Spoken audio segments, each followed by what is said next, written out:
Jim Guerrera here with SCN Team Talk, and with me today is SCN's Matt Hanna. Matt, how are you today? I'm doing great. How are you doing, Jim? I'm doing awesome. Thanks for joining me today. You're welcome. Yeah. Today we're going to talk about you. You know, your story, the story of your life. You know, where you're from, your childhood, where you were raised, what your childhood was like, then your high school, and all the way through until you and I met here at SCN. So just kind of starting out, can you take us back to the beginning? Sure. Where are you from? And yeah. So I'm from originally a town right next door to this town, Northville, Michigan. Grew up there my whole life. I started playing sports there when I was a young kid. A lot of things have changed over the years. There used to be a lot more farms and things like that. Now there's a lot of more subdivisions, and growing up in Northville was great. So I worked at some of the main staples in the Northville, Novi area when I was growing up as a kid. So I caddied at the local country club, Meadowbrook. I worked at the cider mill, Parmenter Cider Mill, close to downtown Northville. And then I worked at Guernsey Farm and Dairy, which is a local ice cream place. So my childhood was great. I can't complain. It was amazing. I grew up doing Boy Scouts, and that's what made me decide to go to the high school I ultimately decided to go to, which was Detroit Catholic Central. There were some kids that were older than me in Boy Scouts, and in Boy Scouts there's a big mix between young kids and older kids, and everybody's kind of interacting and getting along. So one of my friends' older brothers was friends with these twin brothers, and one of them ended up getting cancer before my freshman year of high school, and at that point I was undecided. So he ultimately passed away, and during the funeral it was pretty, I don't know if the right word is amazing, but it was pretty inspirational to me that this whole school was there supporting him, and that brotherhood. If anybody's familiar with the area in Detroit Catholic Central, brotherhood is a big deal for that school. So that impressed me a lot, and ultimately made me decide to go to that high school, which was a great decision for me. I did really well there, played sports. And it was great. I had a great childhood. So then, after Detroit Catholic Central, what did you do? So after that, I decided to go to Michigan State. I had a lot of friends who had older brothers there, so we had gone and visited the campus my senior year and even junior year, and saw the school, and that was it for me. I mean, I only applied there. That's where I wanted to go. Some of my friends went there as well. Probably could have gone to U of M, but at that point I wasn't really too interested in Michigan, so I went to Michigan State. Yeah, and you played some lacrosse there, right? I did. So I played lacrosse there for 2 years. At that point, and still is, it's just a club team.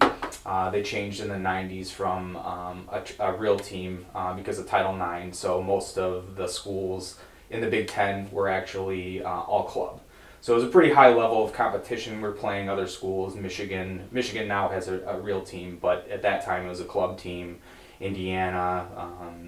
We traveled down to Louisiana, played LSU, played Tennessee, Texas. I mean, we played all over the place. So it was highly competitive, still club. What was that like, traveling? That was a lot of fun. I mean, I was 18, traveling around.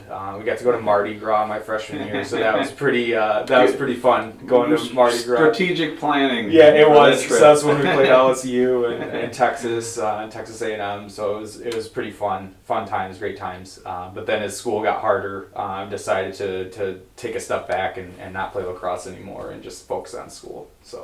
So what did you do when you got out of Michigan State? So my senior year at Michigan State, I worked at a internship for the Michigan Health Council, and one of the initiatives that they did was this male nurse campaign. So during that, we got to meet a bunch of male nurses across different, they had different jobs, and one of the persons that I met owned his own company. He started out as a nurse, and he actually participated in travel nursing and staffing. So he started his own staffing company So I met him, did some networking talk with him, and was given a job, offered a job by him during this campaign during my senior year. So after I graduated from Michigan State, I worked for him. And during that time, my senior year, I got engaged to my wife. We met in high school, Andrea. So she was finishing up her 6th year at Michigan State for teaching. So she was doing her final year of teaching training. But there were no teaching jobs in Michigan. So there was a teaching job shortage in Michigan. We were going to get married that summer. So we started looking around the country for different states that might have, openings for teaching. So Georgia was hiring teachers like crazy, and some of the different areas were giving incentives to teachers. So she flew down to Atlanta, went to a job fair, and was offered a job in Savannah, Georgia, which was beautiful. So we got married right out of college, moved to Savannah, Georgia. That was great. We lived on one of the islands right by, the next island over had the beach, but it was amazing. The people there are great. The South was warm. I didn't have to deal with winter. So that's what happened right after college. But that was right at the front end of the Great Recession. So it was not the best time to start looking for jobs and things like that. And after we were there for about 6 months, my wife's mom, my mother-in-law, she had COPD. So she wasn't doing very well. Ended up having to go to a rehab facility. So we needed to come back to help take care of her. And my wife also has a brother who at that time was 12. So there was really no one to take care of him during those times because his mom was in rehab and we weren't in Michigan. So we came back to take care of Zach and, a couple newlyweds, 6 months married, 23 years old, taking care of a 12-year-old. So that was a big change. Instant family. Instant family. So I always wanted a family. I had known Zach since he was, 7 years old. So it was no big deal to just step up to the plate and take care of him. So that's pretty incredible, actually. Not pretty incredible. Completely incredible. Thanks. So that's something that you've done, that you've contributed in such a way that you'll always have with you. And I know that you have a great relationship with him still. So I do. As a matter of fact, they moved in with us a couple weeks ago because Well, there you go. Newsflash. Yeah, so they were living in New York City before the pandemic and everything. And as most people know, that was one of the areas that was hit the hardest. So they were fortunate enough that they could find other living arrangements at that time and moved in with his girlfriend's sister in Cleveland for the short term.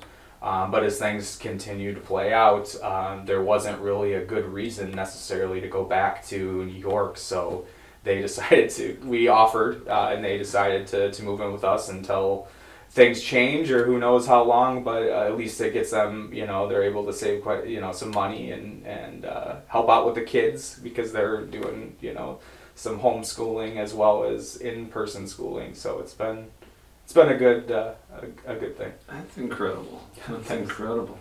So after Savannah, it didn't work out. Then what did you do? Yep. So I came back and I had the skills in staffing. So I looked for some positions doing healthcare recruiting and staffing. I worked for a company that specialized in anesthesiologists and nurse anesthetists, like travel nursing, as well as regular staffing at hospitals in Michigan and things like that.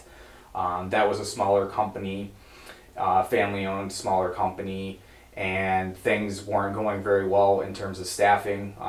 The economy was tanking, so they kind of rallied their wagons and ended up having to let some people go. So I bounced around at a couple different staffing agencies during that time. I was pretty successful in recruiting and helping them grow, but I always found myself at a smaller company that I was the newest person there, and when they really needed to tighten the belt, I was the one that had to go, which I understood that. I mean, there was people that had been there for a long time, so you had to do what you had to do at that point. Yeah, it was a tough time for everybody. It was. So what did you do after that? Yep. So after that, I was kind of over the staffing for a little while because I hadn't worked out and I needed something that I could do to be able to provide for my family and things like that. So summers in college, I had done like painting and construction. So that was the type of job that I knew that I could do. I knew I could walk into a company and get a job doing that. And I happened to have a couple buddies that were working their way through college. They were still in college but working as well. So they were able to get me a job with one of their friends who had started a company several years before that doing painting. So that's what I did for 4 or 5 years. I was going to start my own company, which I did a little bit of, but then we started to have kids. So, trying to find work and raise 2 young kids was pretty tough. So I was just working as many hours as I could for a really good guy that did remodeling. So I was making pretty good money, but working 6 days a week, 10 hours a day.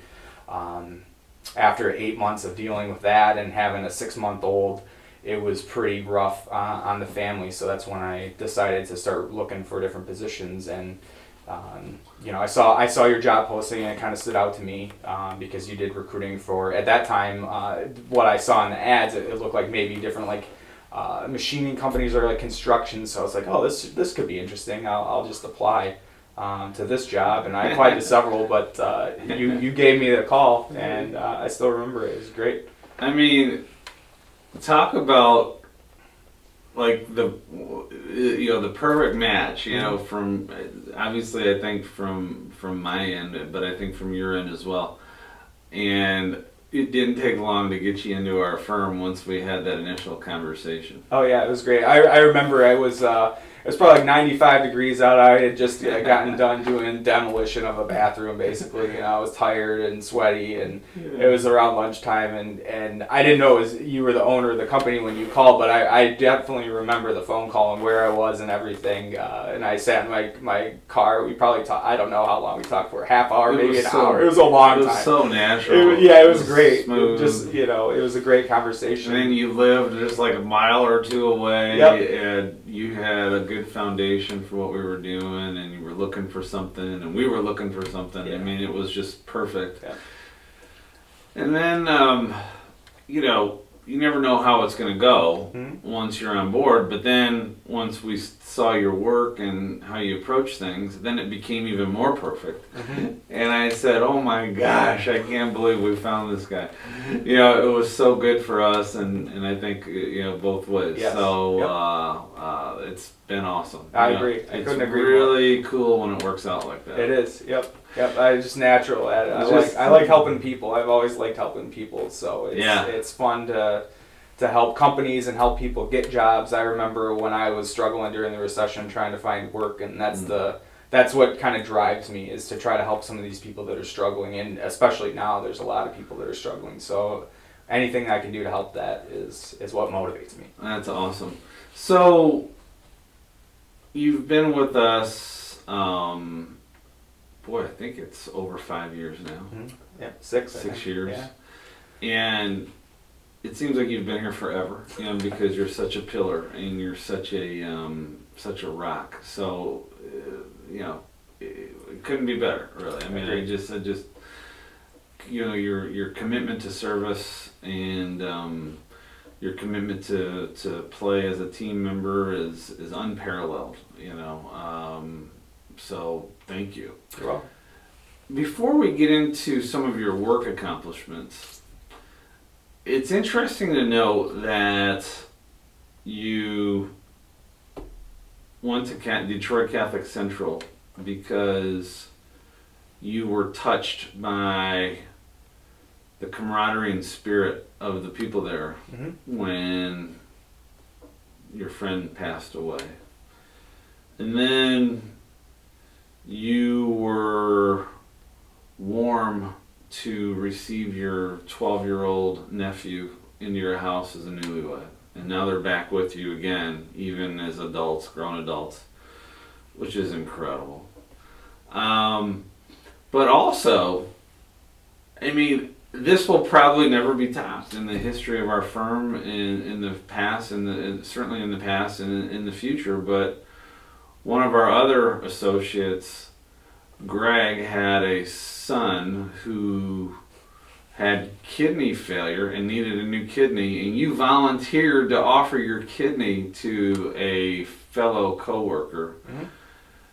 It didn't work. Originally, we thought it was a match, and you pursued it, and you went to meet with the doctors, and then it ended up not being a match. But that gesture, to me, is going to go down in the history, the annals of SCN, as the most incredible team above and beyond that I've ever seen and will ever see. You're truly a spectacular person, when it comes down to it. I mean, the things that you do and the things that you offer to society are incredible. Thank you. You don't even have to say anything. I don't want to put you on the spot, but I just want to tell you that it's unbelievable the type of person that you are. Thanks. Yeah, if there's an opportunity to help, I pursue that. So I saw an opportunity to help somebody, and I'd do it again. You're the ultimate teammate. Thanks. So with SCN, you have hit the ground running from day one. Mm-hmm. Tell us about what you do. What is your desk? What is your area of focus? Sure. What is your approach? What do you look for in the candidates that you recruit, etc.? Yeah. So originally when I started, I was going to be kind of a jack of all trades, or at least a recruiter of all trades. I was going to recruit on some of the different teams here. We're broken up into different teams. At that time, it was like automotive, industrial products, automation were the three main teams. So there were some tough searches on the automotive team for engineers, which is probably one of the more difficult things to recruit for, automotive engineers for different specialties. And so I think there had been searches that were maybe 6 months to a year long that have been going on. So I was given some of those to give my, take a shot at, see if I could help out. So I've always been pretty good at recruiting, dissecting resumes, figuring out who would be a good fit for companies. Even at my previous jobs, I was pretty good at that. So there was an enormous database here at SCN. I figured out how to navigate that pretty easily. It was similar to the stuff that I had used before. So I just got to work. I like investigating. I like, trying to solve problems. That's in my nature. So I just found, through my digging and searching, I found the right people, and I'm good on the phone. In college, I did telemarketing for Michigan State. I was one of the people calling all the alumni asking for donors, so I was pretty comfortable on the phone. They work you starting at a lot of the no people. Recent grads are always going to say no, and I got good at it, so I would call the big time boosters for football programs towards the end of my tenure there. So the phone was no problem. I could dial and talk to people, and I was good at finding people. So it worked out. I found some people on some tough searches. And then we got a new client who was trying to build some engineering teams. It was a new OEM in Metro Detroit, so it was kind of a fun opportunity, new client. I was new at my job. I'd only been here a couple months. Let's build some engineering teams. So that's what I did. I helped them build some engineering teams. I had several placements. I think we ended up placing 6 or 7 people there in a couple month time frame. To me, it was just business as usual, I guess, or just, doing my job and doing well. But, at that time and come to find out that that's pretty impressive to do something like that quick on. So it was a natural fit. It was great. It was an incredible fit. You came out of the gates doing things that we had never seen before. And it was even more validation that you were the perfect match for us. Especially in the technical recruiting space, which has become, your expertise, so to speak. Mm-hmm. So you've evolved from doing general recruiting, and then you quickly moved into technical recruiting in the automotive industry, hard to fill positions. Mm-hmm.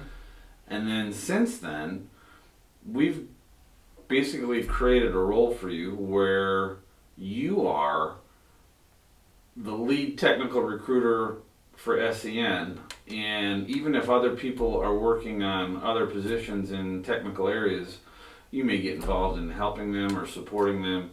But everything technical that happens through SCN somehow, some way makes it to you. Yep. So that's pretty cool. Nice. Yeah, I like it. It's fun. I like the challenge. It's fun. And technical recruiting is different than recruiting for sales or other types of positions. Definitely. And you have to be able to think like technical people, and you have to understand those very difficult job descriptions. And you do it better than anybody else. And I'm going to say that you are the lead technical recruiter in the automotive industry by far in Metro Detroit, based on volumes that you've produced and the way you approach. And in addition to the technical engineering positions, you also are a lead recruiting specialist for our manufacturing positions. And the number of general managers and manufacturing engineers that you've filled it's incredible. So thank you for that. Your success is also measured by our awards program, the Pacesetter program through the MRI affiliate network. And you have received several of those awards trips. Where are some of the places that you've traveled to?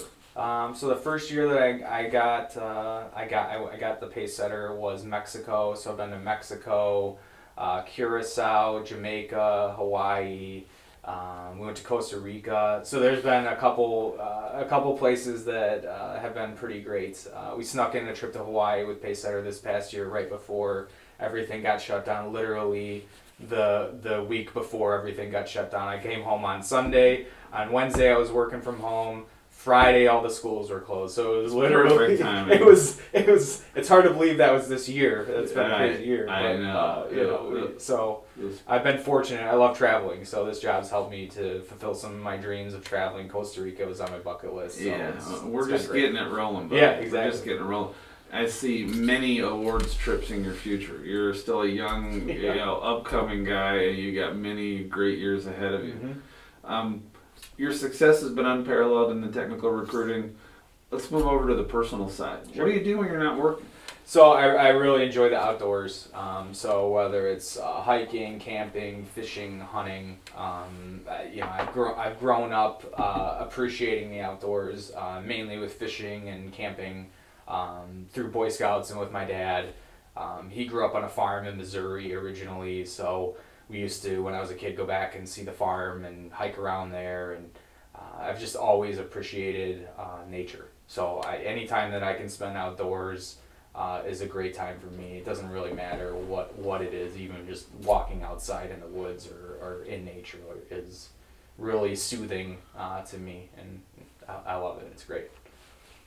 Where are some of the places that you've gone, or what are some of the things that you've done specifically? Yeah, so in Boy Scouts, there's a couple high adventure places that you can go that are pretty big. So one of the biggest ones is Philmont Scout Ranch in New Mexico. It's in Cimarron, New Mexico. So I did a 10-day backpacking trip there. I think we went between 80 and 90 miles when I was 14.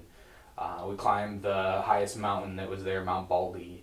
You can see like 2 or 3 other states from the top of it. I think it's 13 or 14,000 feet up there, so it's a pretty big mountain. So that was a big one. Another one we did was Northern Tier. It's a canoe trip. It's in the Boundary Waters and then Quantico Provincial Park between Minnesota and Ontario. So done that. So that was, I think, 9 or 10 days. You portage your canoes and canoe around through different rivers and lake systems. I went to Yellowstone. I ended up doing Quantico again when I was in college with one of my college buddies. We drove up there in May. That was pretty fun because we drove through the Upper Peninsula of Michigan through a blizzard on our way to go do this canoe trip, and we kind of look at each other like, I don't know if we're ready for snow, but we still did it. It was great. We didn't see anybody the entire time. We were gone for like 11 days right before summer school started at Michigan State, so it was a great break then. I've been on a lot of different hunting trips in California and Nevada for waterfowl, so I've traveled around hunting and fishing, and You had an interesting experience out in Nevada recently. If I recall. Oh, yeah. So when I was visiting my buddy to go duck hunting, we would go to the Sacramento area. It's actually a phenomenal duck hunting area. So he lives in Reno, Nevada, which is only 2 hours from Sacramento. So we were in Sacramento duck hunting on Sunday. Me and my buddy that flew out there, we had flights on Monday morning. And you have to go through Lake Tahoe in the mountains to get back to Reno from Sacramento. And it was raining in Sacramento. They closed one of the freeways. There's 2 ways to go around Lake Tahoe, north or south, and there's 2 freeways. So they closed the freeway to the north, which would have been the quicker route, so we had to go south. So we left at about noon, and again, it's about 2 hours, maybe 2.5 hours from the place if you have to go the south route to go to Reno. And we go through the mountains. They're talking about snow change on your tires, get ready for snow. We see snow on vehicles that are coming down the mountain on top of us. So we ended up sitting in a blizzard on top of Lake Tahoe for like 8 hours. We thought that they were going to close. They basically essentially closed us in, setting off charges to do controlled avalanches and clearing the roads and things like that. So it was crazy. You're driving through pouring rain, you go up, up, up, and eventually it turns into blizzards. We got to figure out how to put snow chains on my buddy's truck, which he had practiced once but never had to do before. So that was pretty interesting. We thought we were going to miss our flights, but it took us 14 hours for a 2-hour drive.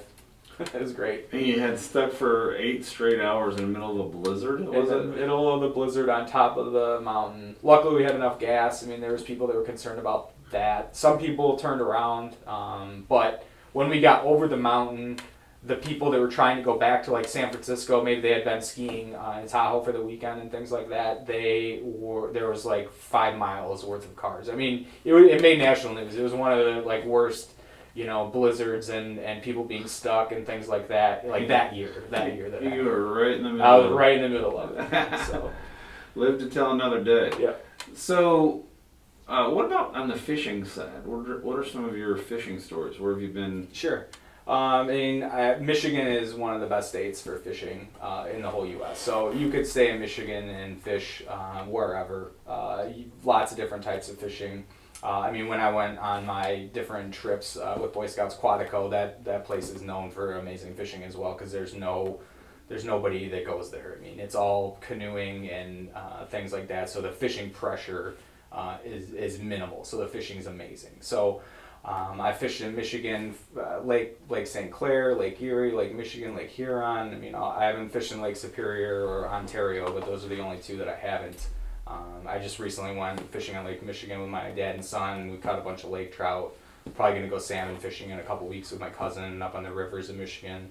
So it's, I just love it. What I like about your approach to the wildlife is that you're a conservationist as well. Sure. You don't ever just kill to kill. You catch and release quite a bit if you're not going to personally eat those fish. Absolutely, yeah. And on the hunting side, you've brought in venison in the past to the office, and so you take a responsible approach to conservation, which is terrific. So. Yeah, I think it's important that people understand that a lot of this fishing and hunting, as long as you're being respectful of the wildlife and eating it and sharing it with people, that's what I like to do is share it with people that maybe would have not had the chance to try something different. And that are open to it. So, and it's a great way to connect with the outdoors and control animal population where necessary. So, well, you've gone full circle with us in terms of your climb up the ladder. You had a terrific foundation with your cold calling in college and your recruiting and staffing experience prior to SCN. And you have just kind of a natural inclination and just a spirit about you that is contagious, that we all love. And I can't thank you enough for everything that you've done, and I know that we've got a bright future together. Yeah, thanks, Jim. It's been great. I mean, you built a great team here before I started too. So there's some other powerhouses in this firm that definitely helped me see how to grow and what to start out doing and things like that. So it's been a great group to work with, and we're all still here, and a lot of really high level people at this firm. Yeah, and you and Gene have worked really closely together over the years, especially the early years, and then you do a lot of work with Fred and Susan and Judy and across the board, even with Justin and Greg. I mean, basically whatever is needed, you're able to, and Brendan as well. So whatever is needed, you're able to deliver on the technical side. So thank you for that. You're welcome.